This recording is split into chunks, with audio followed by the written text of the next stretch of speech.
Mic check, mic check, mic check. More Than Masters podcast. Your host, Main, of course. I'm back with another Thinking Out Loud. First and foremost, I want to thank all the supporters, listeners, everybody who follow the podcast, share the podcast, like the podcast, give good feedback on the podcast, criticism on the podcast, anything regarding the podcast. Definitely want to thank y'all, and I wouldn't be doing this without y'all, without you guys' help. So I appreciate that. First and foremost. Um, Man, I ain't gonna start music this time. I wanted to just talk, and I've been under the weather, so you won't see an episode this week. I had something lined up, but then I got sick and just other stuff going on. I don't feel like we're recording, but I do want to do some thinking out loud. I might do two today. I'm not sure, but I know one for sure, and I want to put this out ASAP. Um, man, so I want to start with this. Right, I often talk about, as you shameless plug. You see my Urban Pro Weekly cover on the wall there. But I never been one to care about awards like that. I just feel like it's not important. It depends on your purpose. If your purpose calls for awards to be important, then by all means, get your awards and rack them up, right? But I feel like for a lot of us, it's about the work we're doing, the work you're putting in, your mission, what's important to you, results. Awards don't always mean results. You know, and I like results. What I'm doing, I know for my mission and what I want to do. I want to bring pride. I want people to be proud of where they're from. I want people to be able to look at More Than a Masters podcast and be able to kind of kind of I wanted it to be like as a guide, a magazine of what Augusta is like, what it has to offer aside from that tournament every year, right? And that's important to me. If that happens, then I feel like I've done my due diligence, right?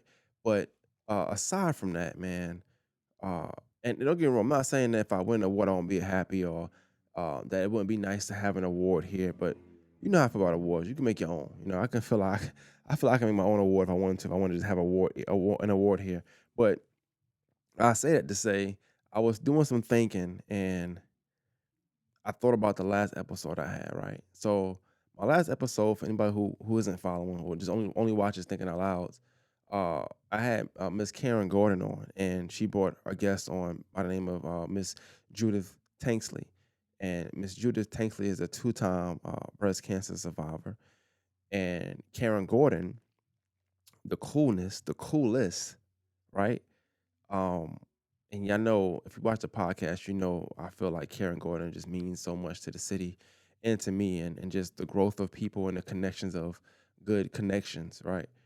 She serves as a conduit of all good connections around the CSRA. But she came on as well, and I didn't know to what extent she wanted to talk. I didn't know to what extent she was willing to let let me or let my audience into her, right? So we texted the day before that, and I just felt like, you know, that's an award in itself. Somebody that means that much to the city, somebody that could use any platform, go on the radio, go any platform here in the city that she wanted to go to. Somebody that can just go live and garner attention just by going live with her cell phone if she wanted to. Somebody like that for weeks have been texting me just saying, I want to do it this day. I want to do something this day. Push back a little time, but just wanting to do it. But for a while, just wanting to make sure that when she was ready and willing to allow the rest of the world into her life, as far as dealing with her health and things of that nature, and updates of her, she wanted to use me, my media platform, my outlet, as an outlet. And it's certain things awards just ain't gonna give you. Like, there's no award that's gonna be able to tell you, like, hey, there was somebody that was diagnosed with breast cancer, and they wanted the world to know. They wanted Augusta to know. They wanted the city to know. And in doing so, that person felt like the only media outlet that was worthy enough to to capture this story, to document this story, to document this part of my life was Bobby Boucher from More Than the Masters podcast. And the award ain't gonna tell you that. It'll just say, most voted or most popular or that word must make me throw up. But you know, you know, that it was just one of them things where I felt like I couldn't put that in a frame. You know, I can only tell you that, and even me telling you that, it took a long time for me to tell you that, right? So just to put it in perspective, that meant a lot to me, and that's rewarding in itself. That's awarding in itself. And whereas I never wish nothing like that on anybody. I know that's a scary diagnosis to have. That's a scary um, thing. That's something scary to have to carry. But I'm just looking forward to when she beats it and she comes back on the platform and comes back cooler and stronger than ever. Because that's what's gonna happen. Because she's Karen Gordon and she's indestructible, right? So definitely clap it up for everybody and clap it up for Miss Karen Gordon too. Definitely, definitely, man. Yeah. Uh, so I'm gonna jump right into it, I think, because I don't want to spend too much time on this. Um, there's been some talks, all right, of since yesterday. A big artist dropped an album. Let's just start there. A big artist dropped an album, and a big podcaster criticized the album or critiqued the album, so to speak. And that I don't care about that. But I will say, I'll say this just because people wasn't watching. Let's not say, as a fan of certain artists, right? I try to stay away from the whole um, dissecting or reviewing of projects or of artists that I don't necessarily care for. You'll never see me really dissect or review a project from Kendrick Lamar. I'm not crazy about him. He's super talented, but he just ain't for me. I'll never criticize or critique it. I found that with other artists, you normally get reviews and these harsh critiques of uh, that said artist and that body of work by people that don't like the artist. It's like they're always the first ones. Oh, this is ass. This is ass. It's not good. It's a mid or whatever, and it's like that's cool, because I'm not here to. I don't care. Feel how you want to feel about any artist you want to, but that's just me. I feel like music and art in general, it's hard to really dissect. It's hard. I look at everything as art: music, podcasting, interviews, drawing, singing, uh, comedy, poetry. All of those are forms of art. And even when I go to a poetry slam and I'm judging, I don't do a review until like a week after because I need time to digest everything I saw, everything that was said, things that made it went over my head, the room, the aura, the nervousness. I need time to digest all of that stuff before I make a real uh, dissertation or give a real review on somebody's art. Right. With that being said, I want to go into this because I'm gonna call this person on. I went to a comedy show about 2 weeks ago. Um, it was hosted by Sir Cedric, a dope comedian out of Augusta, Georgia, right? Hosted by Sir Cedric, and the comedy show was amazing. I thought all the acts were funny. There was one act in particular, right, who I felt was funny. I didn't necessarily laugh like ha ha ha. Wasn't none of that. Wasn't none of that. None of that stuff. But I thought he was funny. I thought he was talented. I said, yo, I see something in him. Somewhere along the stage, maybe, I don't know, but I'm not in the comic world like that, but I felt like maybe he might have lost some edge or just it was just something missing because people weren't laughing, but they kind of laughed at the fact that they weren't laughing. And I'm saying this because I'm saying it took me, it's been 2 weeks now. It's taken me this long to really be like, hey, I need to talk about this comedy show because I'm trying to figure out what was up with dude. He was funny. It just was like one or two things might have been missing. I just can't really call what was missing. I wanted to talk to him afterwards. I know he felt bad But long story short, the show was amazing. The show was dope. I've watched some of the acts since then on their on social media. They are all funny. So Cedric, I want to talk about him in particular. Was super funny. It's so weird seeing somebody supposed to headline or just have their own set on the show, host the show, but he did a great job even after and before each act that went on, just kind of planting himself, saying like, I know I'm hosting, but don't forget who the funniest in the room is. That you know what I'm saying? Like I felt that all the way up until the last act, who went on for like about an hour and did a great job. So definitely shout out to Cedric, shout out to the team for that. You know what I'm saying? Gotta give a shout out where it's due. A lot of times people say, it's nothing to do in Augusta, it's nothing to do in Augusta, but he throws those shows, I think, every 2 weeks, if I'm not mistaken. But if not every 2 weeks, it's every month. So shout out to him. And I'm about to call him because I asked him to talk about something particular. It's a meme. Well, it's a tweet that I've been seeing go around.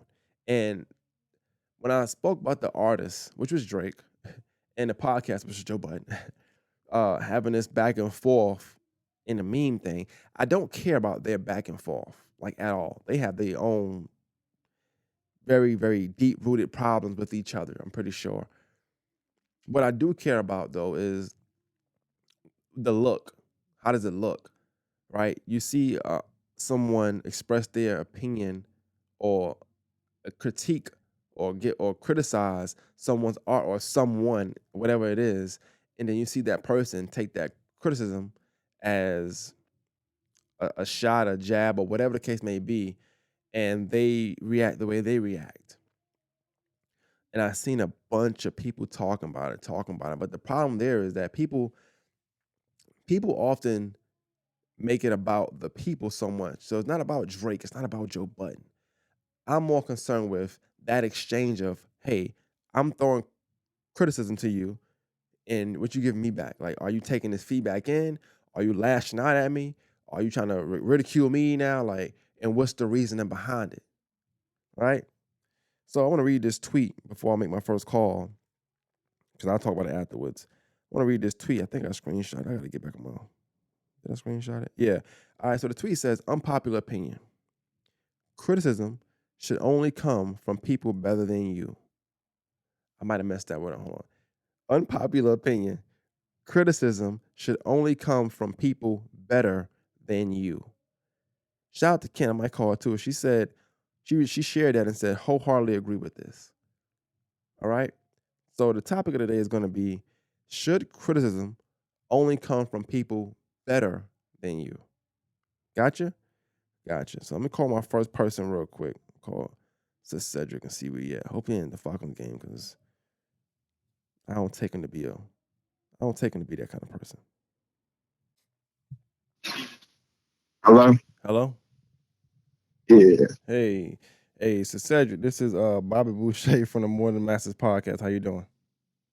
Oh my God, I can't believe Bobby Boucher is calling me. This is awesome. I listen to your show all the time, man. Here you go, man. How you doing, man? Good, man. How about you? Oh, I can't complain, man. I can't complain. Hey, well, for start, let me say this, right? I called you for two reasons. One, I wanted to do somewhat of a review from when I went to the show, the comedy show that you had at Icons a couple weeks ago. And I always try to, I like a comedy as art, right? So before I talk about it, I like to let it sit me for a little while. I think about it for a little while, the pros, the cons, the stuff I like, anything I didn't like, whatever the case may be. I try to think about it because it's art. You don't want to just put a review out there and it's somebody else's art. You put a lot of hard work into hosting and finding the right acts and all that type of stuff for that kind of show. So I want to make sure I give my due diligence as far as, before I do a review, just to do one, to make sure it's set with me first, how I really feel about it, right? So, Gotcha. Okay. so I did that, and just before we started talking, and before I want to commend you because I know hosting is not like the easiest thing to do. I've seen you host plenty of things though, and I was telling the audience how awkward it was to see you hosting a comedy show for me when I want to see a full set act from you. You know what I'm saying? It's like I want to see more. So I know you host and you make us laugh and you say, okay, well, here comes this new act. I'm like, well, hold on. Why don't you give me 5 more minutes, 10 more minutes real quick, before you get the next person to come on. So that's the only thing I think I saw from that. but I also just like how you was able to still not only like guide the younger talent onto the show and give them their praises before they went on, but I seen you talk to them Hmm. afterwards, no matter how it went, whether it was funny, whether they bombed, whatever the case may be, and then also still all while doing that, maintaining your dominance in the room. Like, hey, don't get it messed up. Now I'm still a comedian now. Like I still can make y'all laugh just like the other acts can, but I'm just hosting. So I like to see that. Oh, definitely, man. Because it's when you're hosting, you got to control the maestro. You got to keep the show going. You got to keep the audience engaged. So it's really it's a multifaceted job, and you still got to do that with comedy. Right. So it's a couple things you use to do it with. Things that go on in the room, your actual material, and a lot of things.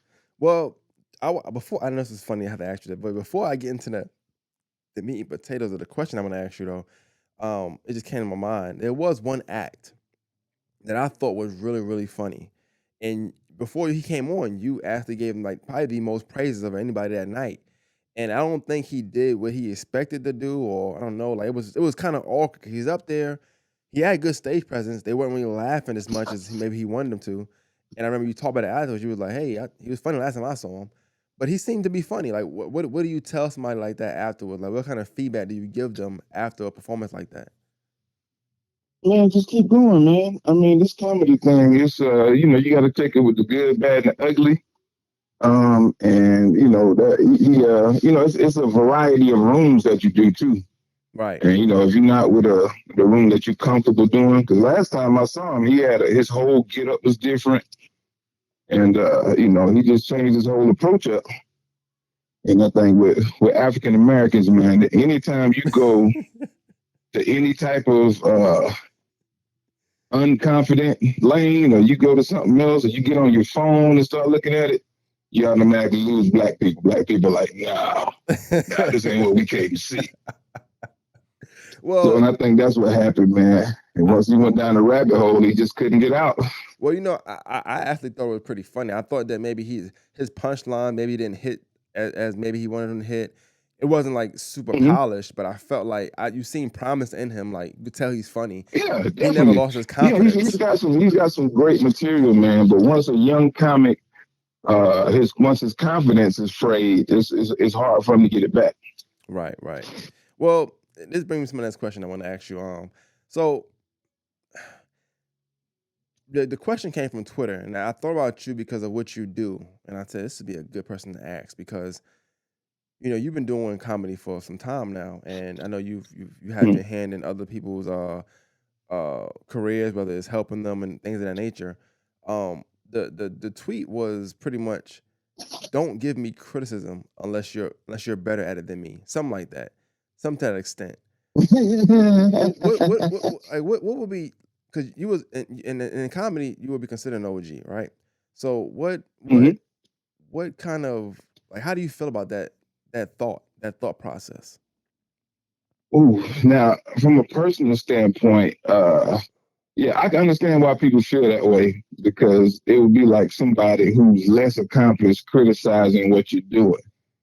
But when you do something, it's people that have experience at it at different levels, and what they're saying may actually be true. Mm-hmm.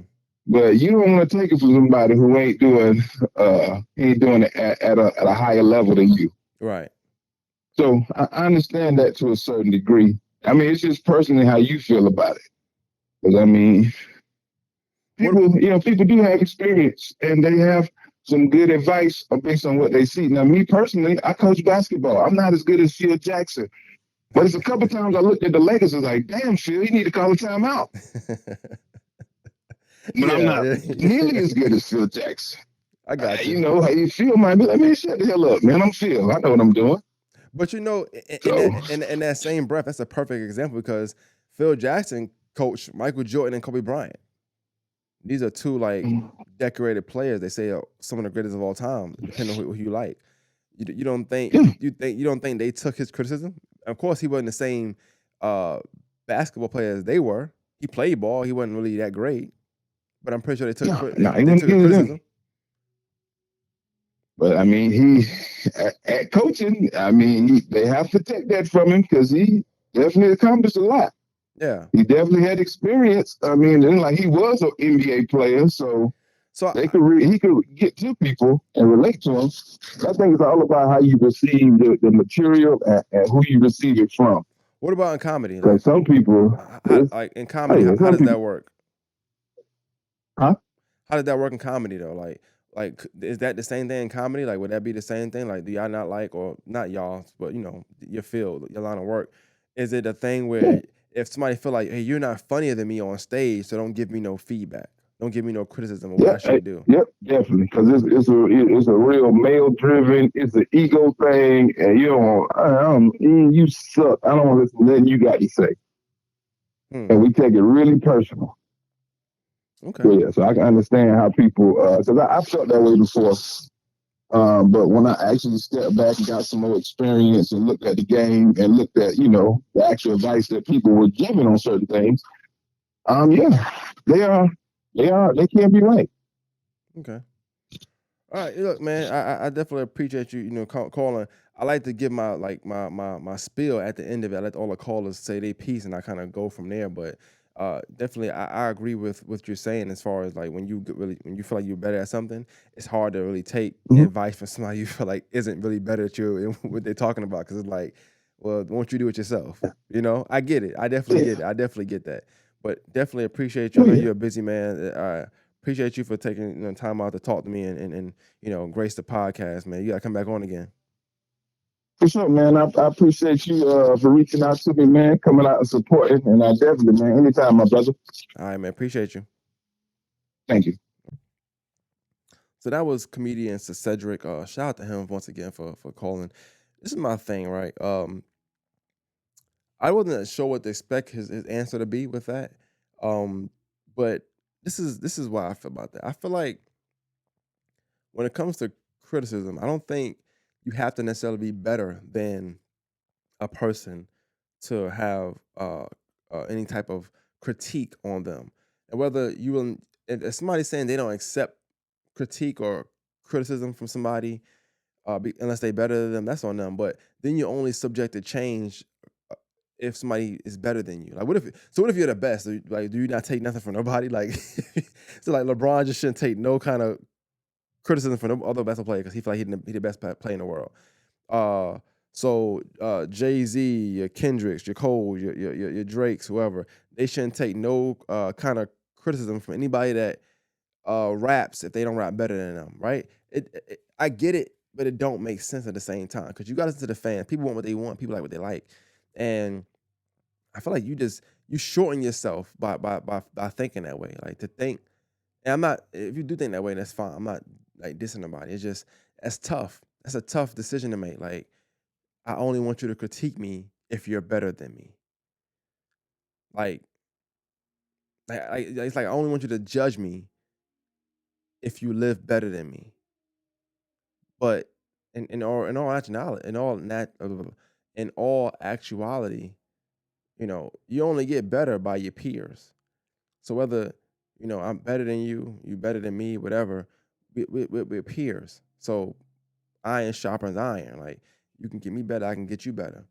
Like I'll use it in local terms, as far as if it's podcasting, if somebody that podcast was trash and they called me and told me, hey man, you need to slow it down, you need to pronunciate your words a little better, um, take this kind of class, that I really can't be like, man, if you don't shut up, you got 3 views, and tear them down. I don't know if that would be my route. You're gonna be taken aback, of course. When somebody is not better than you at something and they're telling you how to be better at something, you're gonna be taken aback. I don't care who you are. You're gonna be like, whoa. But I think maturity with experience, I think you'll know like I take all types of critiques, criticism, feedback from anybody, all parties. I don't care what it is, because if you watching and supporting me and you rooting for me, I'm assuming you want me to be better. You want me to grow, want me to reach my highest potential. And I think sometimes people don't reach their higher potential because of that mindset of I'm better than you, so you don't tell me what to do. I'm better than you. So don't tell me how to go about this. Meanwhile, meanwhile, I think the main word here we have to really dissect is better. Like who determines who's better than who, and what all does better fall under? Like, so if I take podcasting for example, I take that because I try to use it to make it, mean something to me. Like I think about, okay, if somebody's saying Slim is the best podcaster, should I not tell him, yo, this person on your podcast spoke a little too long. Hey, you need to get in the camera. Should I not give him critique to that I think he can be better at, even though people saying he's the best one and I'm not better than him, or nobody in the area is better than him at podcasting, right? Or if it's interviewing, people say I interview well. If I remember Slim saying one time, like, I think I did uh I can't forget. I think I did police officer, something like that. And I think he was saying, like, the guy was able to come to you because of your line of questioning, because I would have asked him this, I would have asked him that. I took that critique, that feedback, like, okay, cool. I gotta make sure that these people are comfortable, not too comfortable to where like they feel like they can get over. And I took that in. And anybody, not anybody, but a lot of people would say, well, this person interviews better than that person. I can't not take the criticism from Slim. I'm not gonna not take it. Like, he want me to win. He want me to be better. Like, just like I want to win, I want to be better. Anybody, I don't care who you are. Like, and better. I feel like you have to really, really gauge what that word is. Like, what is better? It's better. Like, do you speak better than me? Because like obviously Slim's speech is better than my speech. Sometimes I can't get words out. I can tell you right now in this podcast, the word criticism is fucking me up right now. Like, yo, that word is messing me up. I'm trying to say it with smooth, but I just I can't. I can't. Critique, I'm good with. Criticism is like, I don't know. I don't know if it's all the isms. I don't know what it is, but it's messing me up. But I said to say, or conversation, like who has better conversation skills, who has better sound, who has better visual, who has better audio, who has a better background, who has a better lighting, who has a better title, who has a better guest. Like, it's a bunch of things that can make this person or this entity or this thing better, right? But you cannot possess all of those things. So whereas I might be better at interviewing, Slim might be better at conversating or conversing rather. He might be better at conversing. Why wouldn't I take points from him and vice versa? Like, it don't really make sense. So I don't know, like that whole if you're not better than me, don't critique me thing. And it leaves you at a place where you will only get critiqued on people that's better than you, right? But here's the thing. What if who determines who's better, right? But if what if you have determined somebody's better than you, but that person don't want to see you win, so they never critique you. So now you have no criticism at all because you're only taking critiques from people who are better than you, but those people that are better than you view you as a threat. So they never help you at all. So now you need people that are your peers that want to see you win, that may not be better than you, but you can be better at somebody in something and still want them to do great. Like, um, that was just, to me, it was like one of them things where I thought about it and I said, this is it's kind of dumb. And I'm not calling nobody dumb for thinking that way, because no, if that's what you think, that's what you think. But you have to really determine like who. So when you sing music off to the fan and the fan says, "Hey, I like this, I don't like this, I don't like that," should they not give you critique because they're not better than you? They don't sing at all. They just listen to music. So now who's better in that? Who's better in that realm? You make music. I don't make music, but I love music. I listen to it. So I like to critique it. You make it. Like, so now can I not critique you? Even though I listen to music all the time, I know what sounds great, what doesn't sound great. Like, it don't make sense. Like, it's like it don't add up to me. I personally feel like sometimes when people critique you, it depends on the criticism. It depends on how deep they're going. It depends on the things they're saying. Is it personal? Or are you just taking it personal? Because sometimes it's not what's said, it's who says it. Yeah, that's deep. Yeah, that's deep. It's not what's said, it's who says it. So I don't think people have a problem with criticism as much as they like to think. I think they have a problem with the person bearing that criticism. Like if I criticize somebody on something, it might not be what I say. It's just that I said it. If you got a platform on this platform right here, if prime example, when I was talking about Jamaica Way and things of that nature, right? It wasn't that the things I was saying because I've seen I type of Jamaica Way in on Facebook and I see a bunch of stuff from years and years prior. But I also noticed that when I said things about Jamaica Way, I looked at the number of shares, the number of comments, the engagement I was having on those kind of posts. So I get it because you got a voice. Your voice it stretches. So when you say something, it's kind of a little different than when Joe down the block is saying it. Nobody really paid attention to Joe down the block status. They just liked it and kept moving. 3 who liked it, laughed, called it a day.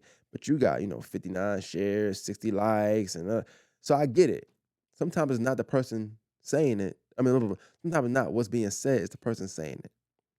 So I always took that in, and I think a lot of times when we give, that's why I say when they give criticism on art or you're critiquing art, you're giving a review on anybody or anybody's art, whether it's an album, a picture, a painting, a podcast, an interview, all that type stuff.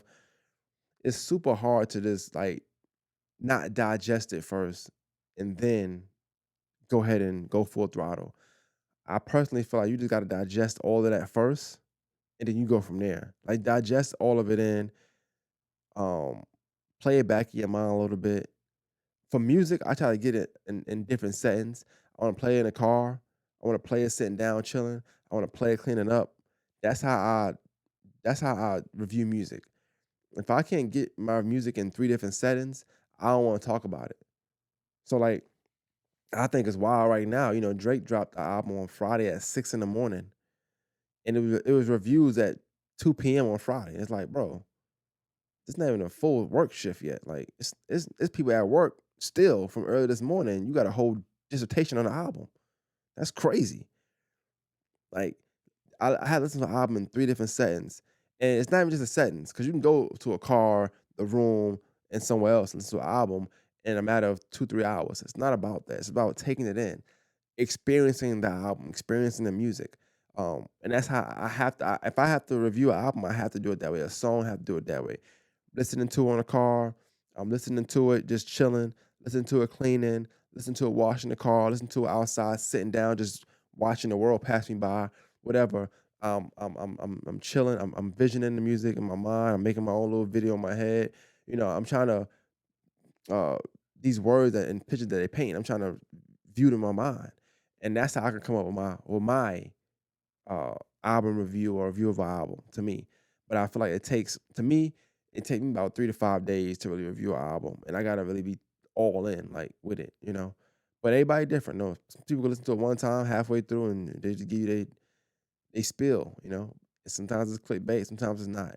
I think art I take it too personal for me to ever not give somebody that just do of let me listen to it. Let me sit with it for a little while. Even when artists give me music, artists give me a song, I play it for a little while, play it in different settings. I let it sit for a minute. I come back and play it again, and then I go from there. It's very, very hard for me to listen to something one time. This is a freestyle, just a homie just saying, "Hey, what you think about this?" I can give you, the bars is there, this is there, but I can't really give you a breakdown of the music in 20 minutes. I just can't do it. And anybody that can, hey man, good for you. Right? Don't review none of my stuff, please.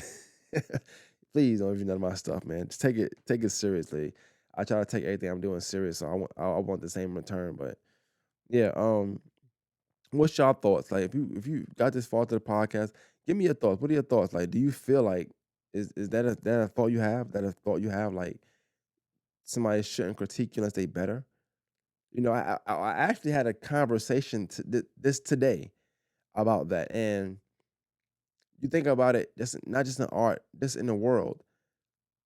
Sometimes parents critique their children that are now parents, but their children are better parents than them. So should you not critique it? Like if I feel like, if I feel like I'm a better dad than my dad, right? But I'm driving or something like that, and my dad says something like, "Yo, man, you make sure your kid got them seatbelts on." And I should tell him like, "Hey, don't tell me what to do, nigga. You're not a better dad than me." Like that see how dumb that sounds? Like when you really put things in perspective, sometimes our takes really sound damn. Our takes really sound bad. Like that's probably the dumbest thing now that I put it in perspective. Like, okay, so I'm not better at you than this. So I can't tell you nothing that can make you better at it because I'm better. I'm not as good as you. So since I'm not as good as you, my opinion don't mean nothing. My my critique don't mean nothing. I mean I can't see nothing that you're doing and say, hey, you can be better doing it that way or this way. I just see it, but because I'm not better than you, it's a no go. That's crazy as hell. That's crazy. You know, I don't know. I'm just always open to growing. I'm open to growth, and I feel like growth is not just listening to people who better than you. It's not just being around people who better than you, but it's also listening to people who would like to aspire to be as good as you, and I wish they had the talents you had, wish they had the strength you had, wish they had the voice you had, um, the brains you had. You know what I'm saying? The voice, the singing, the movements, whatever that you're great at.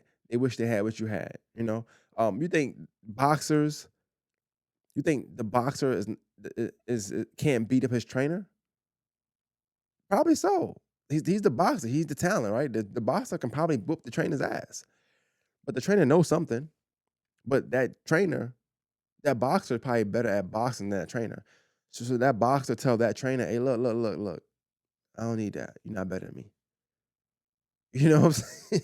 Like when you really break this down, break that saying down, I'm really leaning towards I don't agree with that. I don't know if I agree with that. I don't agree with you have to be better than me to critique me. I don't agree with that.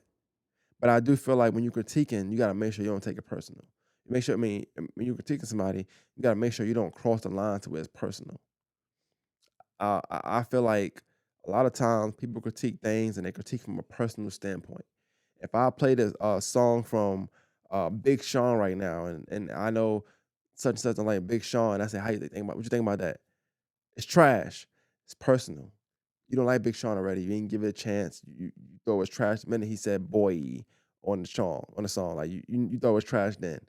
So I, a lot of that stuff comes from that. Like you got to have a real professional type of criticism. I think if you want it to be taken the right way. Sometimes you got to know your people too. You got to know whether you got to give them a compliment sandwich, whether you can just shoot them down and just tell them all the bad stuff, whether you can just say, "Hey, it was good," and and maybe that's enough for them to know that it wasn't that good, and they have to pull it out of you. You gotta know how to really deliver that news, cause yeah, that ain't nothing to play with, man. That whole delivering uh critique and just critiquing someone's art or someone in general. People don't always take criticism the right way. So you gotta make sure it's not personal. Gotta make sure you're not taking it personal. If you are, then obviously you just can't take it. But growth, man, you gotta grow. You gotta get better. You want to be better. Anybody that want to be better always has taken some type of criticism somehow, some way, somehow. So, yeah. With that being said, man, let me call one person. Matter of fact, Hello? hey, my bad, bro. I ain't mean to No, you keep good, bro. I was trying to record. I want to ask you something, man, real quick. What's up, bro? All right, so I don't want to go too deep into the whys though, but you're on a podcast by the way, so let me start back. I'm sorry. Hey, thank you, Slim, for answering my call. This is Bible Shay from the Morning Masters Podcast. How you doing? I'm great. Good, good. All right, so I took a picture of a meme, or not a meme, but a tweet, and I want to know your thoughts on this. And it says, unpopular opinion: criticism should only come from people better than you. What's your thoughts on that? I think that's a little ignorant. You can really learn something from anybody. Hey man, hold on. I'm clapping it up for you real quick, man. Hey, that, I don't necessarily agree with the wording you use, but that was great. I kind of do agree with it though. I do think it's ignorant though. But keep going. Yeah. It's just super ignorant. You can learn something from anybody. That shit comes from a narcissistic standpoint. Oh, you throwing too many big words at me So, now. nah, for real, because it's like people use that to judge who's smarter or who's better, and how the hell do you know that? You know what? When you watch this back, I actually had the subject on earlier, like on the phone, and I said that after he said what he said, and I agreed. I said we have to really determine what better is. Like what is making somebody better. I actually used me and you, and I was talking about like let's say you better at having conversation. Like you're a conversationalist. I might be good at interviewing, right? I can't. And somebody might Mhm. say you better. Somebody say I'm better, right? But I couldn't be like you tell me, hey, you should do X, Y, Z, and I'd be like, why are you telling me this for? I interview better than you. You know, like it don't make sense. Like it don't make sense because even if I do, that don't mean that you can't tell me something that'll make me better because you just want better for me anyway. You see what I'm saying? Like I don't know who made that tweet, but whoever made it, they're gonna lack growth. I said the same exact thing. Like that's crazy. That is crazy. You lack growth. Like imagine this. Imagine you only could take criticism from somebody who's better than you, right? And let's just say let's Hmm. use podcasting for example. Let's say me and you don't know each other. So now, and I'm not being funny when I do this, but like, who gives you any kind of feedback now? Nobody. You see what I'm saying? Like, you be recording like you was recording in 2019, 2020. It wouldn't make sense. And I even used the example. I said, well, think about boxing. A boxer is probably 9 times out of 10, that boxer is better than a trainer at boxing, probably, or either they Hmm. are at that very moment. But how it wouldn't make sense for that boxer to not have a trainer. Like you need a Not at trainer to get all. better. You know what I'm saying? They're seeing things you're not seeing. They like Like Floyd Uncle said, most niggas don't know shit about boxing. my point exactly. Even in Strategy, he said Phil Jackson. He was like, you know, he not a coach and all of that, but he watched the game and be like, damn, call a timeout. Sometimes we do Yeah, that. You know what I'm saying? Like we are seeing something that person is obviously not seeing, and it's okay and that's.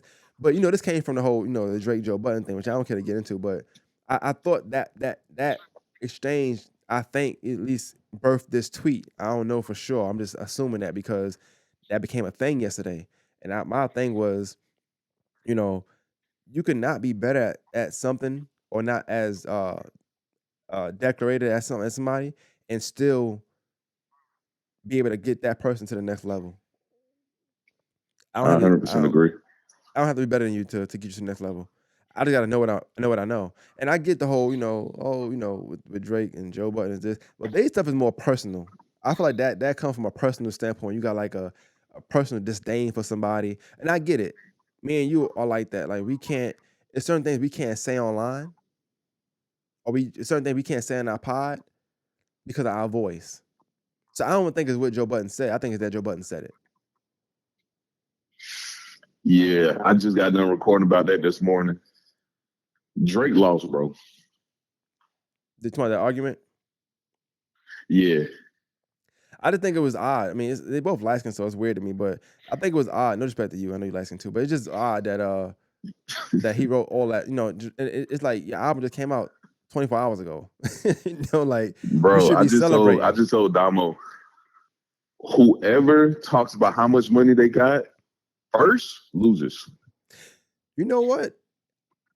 And it could be me. I ain't gonna take it from your part and talk about it. But what I will say is this: that first the first like 20 lines he wrote, I was kind of cool with for a point until he started making it about money. He was like, to put it in simplest terms, I said, yeah, that part wasn't needed. You know what I'm saying? Because I can't even relate to that. He lost me at that point. I was like, what does this mean? I don't get it. Bro, he could have left that last part out and It'd he have would been have won. fine. Yeah, he'd have been fine. I understood him to that point. I thought, okay, well, but I also thought about this. I said it's personal. I don't know if they have their own personal grievance, I guess, from each other, whatever. But it's all media. It's all I don't know what to believe sometimes with the media. You know how that goes. So Bro, I also said, what defines a failure? Because if Joe Budden's rap career is a failure, a lot of people failed.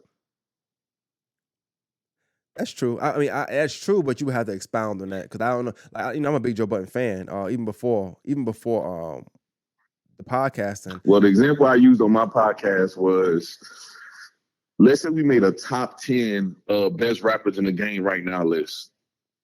And I use this person because this person is one of my favorite rappers. Currency will probably be better than 5 of the guys on that list. Oh, I got you. I got you. I got you. It makes sense. That makes sense. That makes sense. Yeah. I get what you're saying. Yeah, I get what you're saying. Well, that's just like I watched a video this morning, and I guess when they made that top 75 for the NBA, Mm-hmm. Kyrie wasn't on there, Yeah, and that's wild. You know, I agree. because he probably better than, but I think he said I can't even name 74 players better than me.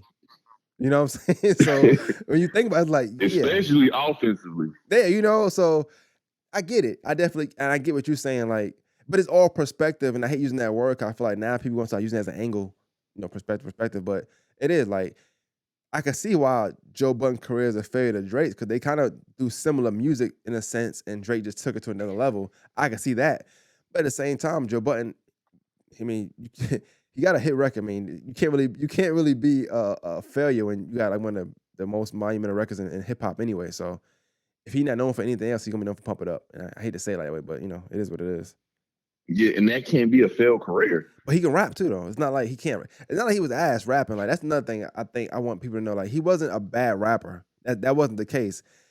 It's politics. They're just like anybody else. Like it's a bunch of rappers that probably rap better than Drake, better than Kendrick, rap better than J. Cole. But we know them three because they. I mean, it's a line for us to know them three. It's a bunch of rappers that's Yeah, nice. it's the business of music. You watch battle rap. Music is a business. Exactly. So it's a lot of politics, a lot of right place, right times. So all that stuff matters, and that's why I was saying when you say something, when you say better, it's like, are you better than me because you're in the right place, right time, right career move, right person signed you, you had the right record at the right time. Like it's a bunch of things you can kind of attribute to why Drake's success is his success. Not taking nothing from him. I'm just saying like you signed to Wayne when Wayne was the hottest artist in the game. You know what I'm saying? Like, what if I had done that? Damo tried to tell me on this pod we just recorded that Drake been running the rap game since So Far Gone. So I'm gonna be honest and I disagreed because Carter 4 came out in 2011. I ain't gonna lie. I'm not gonna go that far as what Damo said, but Drake did say something on his album. And I thought about it. I said, "Damn, is he right?" I mean, let me think about it first. Which is why I ain't getting a review on the album because I feel like I can't give a review without really, dissecting a lot of things that said first. That's just me personally. But he said something about 15 years of dominance, and I was like, "Damn, it's been that long." And I started to think He's about wrong. it. Yeah, he's wrong. It's not. It hasn't been 15 years. For one, it hasn't been 15, even if you do know 09, it's not 15 years. But I think a lot of times we look at it like every year. It wasn't his every year, also. But aside from that, yeah, you're right. 09, So Far Gone came out. I mean, he was there, but he still wasn't like it wasn't his. I don't think he really took it until about maybe 2011 ish, something like that. So, and that's fine. That's all perspective. But yeah, I don't know about 15 years. That's kind of crazy. But I mean, dominance and just running the game may be two different things too. So, because Hove had a lot of That's dominance and he didn't run the insane. game, so ain't no telling. But yeah, Yeah. I definitely wanted your feedback on that question. I wanted to ask one more person about it. But yeah, I agree. I think when I put in perspective and I actually started to like put it in examples, I even said like imagine you have a kid, right? And you and your kid life every day, right? So automatically you kind of become a better dad than your dad was, right? But then you ride with your dad one Mm-hmm. day and your kid don't have a seatbelt on. Your dad say, "Hey man, you need to make sure your son has a seatbelt on." And you tell him like, "Hey, nigga, you're not a better dad than me. Shut up." That's crazy. That's crazy, right? It's like, they go, what? That's insane. Like, I'm I helping know you some out, niggas right? that would do some crazy stuff like that, but that is insane. So, yeah, it's perspective, and I get it, But all personal stuff aside, I do feel like just that statement, it was so weird to me that somebody would think that you can't be criticized unless somebody's better than you because 9 times out of 10, somebody better than you ain't even really following you to criticize you. Honestly, they doing other things. It's almost like it's a ploy to not be criticized at all. Yeah. It's a cop out. Yeah, definitely a cop out, man. But hey, man, I appreciate you taking my call. I was trying to get this stuff situated, but appreciate it, bro. No problem, dog. All right. All right, but yeah, man, I'm gonna end it. Yeah, 'cause I want to do another one. I'm gonna end it there. Let me know your thoughts, man. What's your thoughts? Into the comments. Share the video, comment on the YouTube, let me know. If you like to call, let me know. Let's call, let me know. One Masters Podcast, we out.